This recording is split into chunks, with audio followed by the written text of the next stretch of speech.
Welcome to the Visions of War podcast series. Presented by me, Bob Carruthers. I'm honoured to have been making military history documentaries for the past 30 years, and in that time I'm proud to have won an Emmy Award. But more importantly, I've also discovered and shared some great primary source material concerning the history of warfare. The Visions of War podcast is brought to you with a huge array of informative insights and discussions Covering every aspect of military history. You'll find Visions of War wherever you get your podcasts. I'm sure you won't be disappointed. Today, we're really getting into some fascinating and, frankly, grim source material. We're looking at the German side of things for Operation Barbarossa and the 1942 campaign, specifically the planning, the execution, and the massive mistakes. Yeah, and the sources are pretty unique here. We're relying a lot on the German report series. These weren't diaries found on the battlefield. These were reports written after the war, commissioned by the Americans and the British. So written by former Wehrmacht officers. Exactly. High-ranking guys like Alfred Topp, Erhard Raus. They were asked to basically download their hard-won knowledge, maybe for a potential Cold War fight against the Soviets. So it's operational insight, but purely from their perspective. Okay, so defeated generals writing for the victors about how to potentially fight their old enemy again. Yeah.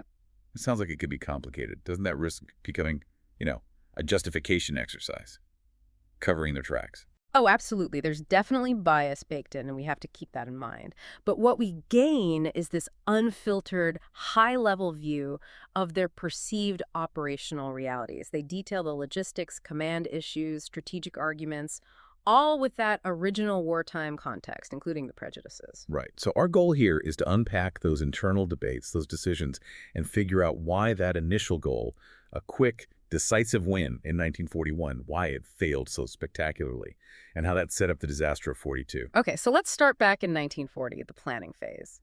The main military goal seemed clear enough on paper: smash the Red Army and grab territory up to the Rostov-Gorky Archangel line, the RGA line. The RGA line, just drawing that line on a map of Russia, that's a huge amount of territory. That immediately tells you something about the scale and, I guess, the timeline they were facing. It really does. That objective basically forced an incredibly tight schedule. It pushed them toward what these reports see as a fundamental mistake: plunging deep into Russia before managing to destroy the main Soviet forces closer to the border, west of the Dima and Dvina rivers. So the geography dictated the clock.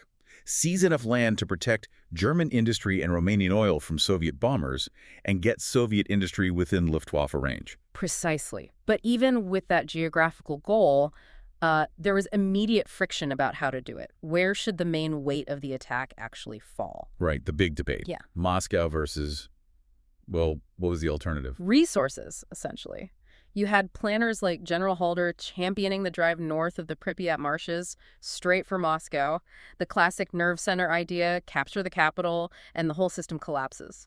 The Marx plan from August 1940 pushed this too. But not everyone bought that. No.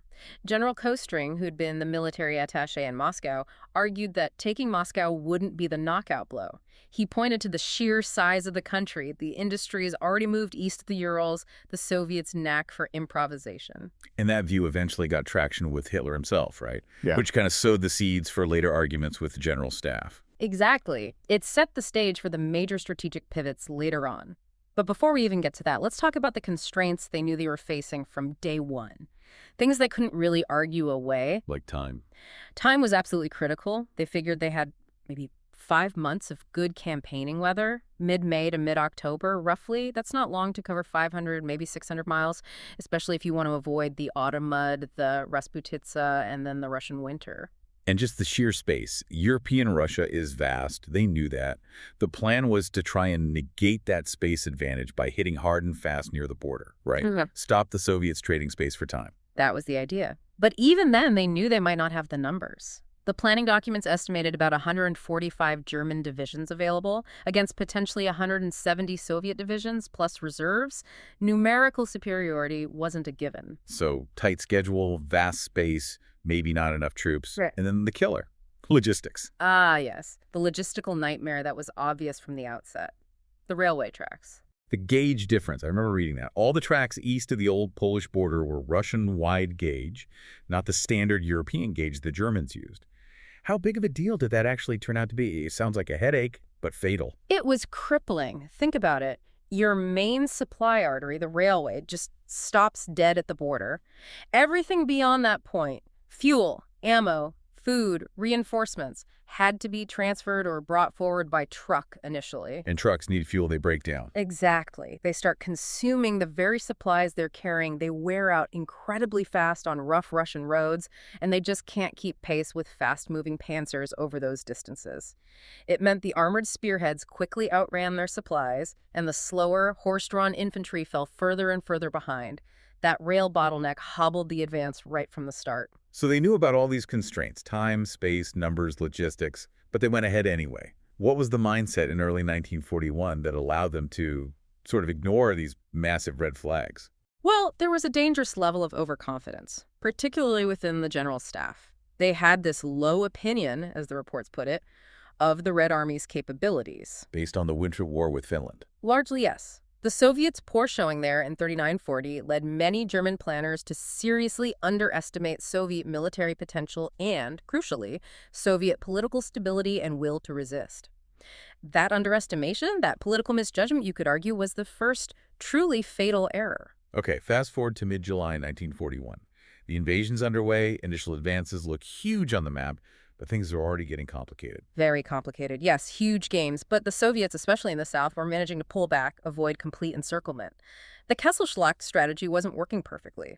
And this is where that earlier strategic debate flares up again, right when momentum is starting to lag. The Moscow question returns. Halder and the Army Command still want to push straight for the capital via Smolensk. They see it as the decisive objective. Finish the job. But Hitler intervenes. This is Directives 33 and 34. He orders a major shift. Diverting the panzers. Exactly. He pulls armor groups away from the central thrust. 3rd Panzer Group heads north towards Leningrad. 2nd Panzer Group swings south towards Kiev and the Donetsk Basin. Why? What was his thinking, overriding the military professionals who wanted the capital? His priorities had shifted, or perhaps firmed up, towards economic goals. Securing the Baltic coast around Leningrad was important for sea lanes and Swedish ore shipments. And the South held the agricultural richness of Ukraine and, crucially, the resources of the Donetsk Basin, maybe even a path towards Caucasian oil later. He believed these were more vital than Moscow. And the Army's reaction? According to these reports, they saw it as the critical mistake. The moment the chance to knock Russia out of the war in 1941 was thrown away. Diverting the spearheads cost vital time and momentum on the Moscow axis. And it wasn't just strategic misdirection. By August 41, they were facing a serious attrition problem, weren't they? The machine was already breaking down. It was bleeding badly. The figures are quite stark. By the end of August, total German army losses are pushing 410,000 men. That's over 11% of their entire Eastern Front strength. And replacements. Only about 217,000 had arrived. So they're already short nearly 200,000 men, right when they needed maximum strength for that final push, wherever it was going. Manpower was one thing. What about equipment? Especially the tanks and trucks needed for that mobile warfare. Also dire. By early September, tank availability had plummeted. Only 47% were actually operational. Almost a third were knocked out or broken down. And trucks, vital for supply, were down to about 78% of what they were supposed to have. The panzer divisions were losing their punch and their legs. And then winter arrives. Yes, the winter shock, as the reports call it. And this detail is just staggering. It reveals the depth of that initial overconfidence. The German army was, quote, caught unprepared by the sudden outbreak of winter. Unprepared how? No coats. Essentially, yes. Winter clothing had only been ordered and shipped for the roughly 60 divisions they expected would be needed for occupation duty after the campaign was won. You're kidding. They assumed the war would be over before winter even started. That was the assumption baked into the logistics. Victory by autumn. So when winter hit early and hard, the frontline troops, the ones still fighting, were caught in summer uniforms. Frostbite casualties were immense. It was a catastrophic failure rooted in that initial political misjudgment. So 1941 ends in this exhausted stalemate outside Moscow, frozen, undersupplied. What does that do to the planning for 1942? Where do they go from there? Well, the failure to take Moscow and the near obsession with resources in 1941 basically cemented the plan for 1942, Operation BLAU. The main effort shifts definitively south, Towards the oil. towards the oil fields of the Caucasus. That becomes the overriding strategic objective. First, though, some preliminary ops clearing the Soviets out of the Kerch Peninsula in Crimea, dealing with the Izium salient near Kharkov. But did they learn anything from the mistakes of 41, or was it just doubling down? It looks a lot like doubling down, unfortunately. The underestimation of the Red Army continued. German intelligence assumed the Soviets were so weakened they'd be forced onto the defensive everywhere. Even though they just mounted that massive winter counteroffensive around Moscow. Right, and they ignored internal warnings, too. There was an economic assessment by General Thomas warning that even capturing Moscow and Leningrad wouldn't guarantee Soviet collapse because of the industries relocated to the Urals. He argued you'd need to occupy the Urals themselves to truly cripple Soviet economic potential. Which was obviously impossible, and that warning was. Ignored. The focus remained locked on the Caucasus. And then something almost unbelievable happens in June 42. Something that should have stopped the offensive cold. Yeah, the lost plans. An operations officer from a Panzer division carrying the entire detailed plan for the first phase of Operation Blau crash lands behind Soviet lines. They lost the playbook. Yeah. The enemy had the playbook. The whole thing. And Hitler's reaction. He orders the offensive to proceed anyway. He was convinced the Soviets were too disorganized, too weak to actually use the intelligence effectively or react in time. That level of hubris is hard to comprehend. And this leads directly to Directive 45 in July 42. It does. And Directive 45 is where the plan arguably unravels completely. It takes the already strained forces allocated to Operation BLAU and splits them towards two simultaneous diverging objectives. Not just the Caucasus anymore. No. Army Group A was to continue driving deep into the Caucasus towards the Maikop and Grozny oil fields. But Army Group B, crucially including the 6th Army, was diverted northeast towards Stalingrad. Stalingrad? Why Stalingrad? Initially, wasn't it just about blocking the Volga River? It started that way, securing the flank, cutting that key Soviet transport artery. But it quickly morphed into an obsession for Hitler. He demanded the city itself be taken, street by street, house by house. This incredibly costly urban warfare was something he'd specifically avoided at Leningrad and Moscow the year before. Now he demanded it for Stalingrad. Which just sucked in more and more troops, didn't it? While the drive for the main objective, the oil, stalled. Exactly, and it created an enormous vulnerability. To free up German troops for the Caucasus and Stalingrad meat grinders, they had to rely on Allied armies, Romanians, Italians, Hungarians, to hold vast stretches of the flank along the Don River. And these Allied armies weren't equipped or ready for that kind of task, were they?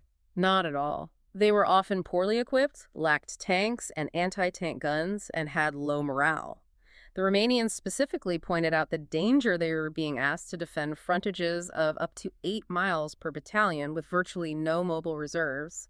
It was an open invitation for a Soviet counterattack. Which, of course, came later. But internally, the stretching of resources, the fixation on Stalingrad, the problems in the Caucasus, it caused a leadership meltdown, didn't it? A complete crisis. By September 1942, with the Caucasus advance bogged down and Stalingrad turning into a quagmire, Hitler's frustration boiled over. He sacked Field Marshal List, commander of Army Group A. Then he sacked General Halder, the chief of the Army General Staff, the guy who'd been there since the beginning. And Hitler took personal command. He took personal command of Army Group A, directing the Caucasus battle himself. Halder, in his notes, described Hitler's command style by this point as driven by pathological reactions, completely divorced from military reality or proper command procedures. So the command structure is fracturing, the strategy is broken. And what about the oil? Did they ever actually get the oil that this whole disastrous campaign was supposedly about? That's the final irony. They did capture the Maikop oil fields, the first objective. But the Russians had done a thorough demolition job before retreating. The Germans sent in a specialized technical unit, the Oil Brigade Caucasus, to get production going again. They failed. Technical problems, lack of specialized equipment, ongoing partisan activity, and crucially, the inability to repair destroyed pipelines and railways quickly enough meant they got very little oil out. Eventually, as the military situation deteriorated, the Oil Brigade had to evacuate Maikop and blow up the very installations they'd just spent months trying to repair. The strategic objective was a complete bust. So looking back at 41 and 42, if you had to boil down the failure, what's the core message coming through these German reports? It's really a fatal combination, a cascade of errors. Starts with that political misjudgment of Soviet resilience, then the strategic blunder of diverting the main effort from Moscow in 41, costing crucial time. Underlying it all is this fundamental inability to match their vast ambitions with their actual logistical capacity for a war in Russia's immense space and harsh climate. They tried to swallow an elephant whole. They broke through the initial lines, but never really destroyed the Red Army before plunging deep. Exactly. They achieved tactical victories, but failed strategically. They got drawn deeper and deeper, stretching their supply lines to the breaking point, always believing the enemy was just about to collapse. It makes you think about that quote attributed to a captured Soviet general. He apparently said the German failure to really push hard for Moscow in the early autumn of 41. The Soviets saw it as a second miracle of the Marne, a moment where the enemy inexplicably stopped short and saved the capital. A reprieve granted not by Soviet strength alone, but by German internal error and indecision. And it's fascinating that we know so much about these internal arguments precisely because the defeated generals wrote it all down afterwards, trying to explain it, maybe rationalize it for their former enemies. It makes you consider what happens next, doesn't it? When these exhausted, overstretched German forces, particularly the Sixth Army now trapped in Stalingrad, face a Soviet counteroffensive in the winter of 42, an enemy that's learned, adapted, and is fighting for its very survival, what does that collision look like? If you found this episode helpful, informative, or entertaining, be sure to hit follow or subscribe in your podcast app. You'll get our new episodes for free, and it tells the platform we're doing a good job. It takes 30 seconds, but leaving a review is a massive help. It's the main way new listeners find out if this show is right for them. We read every single one. Thanks from all the Visions of War podcast team.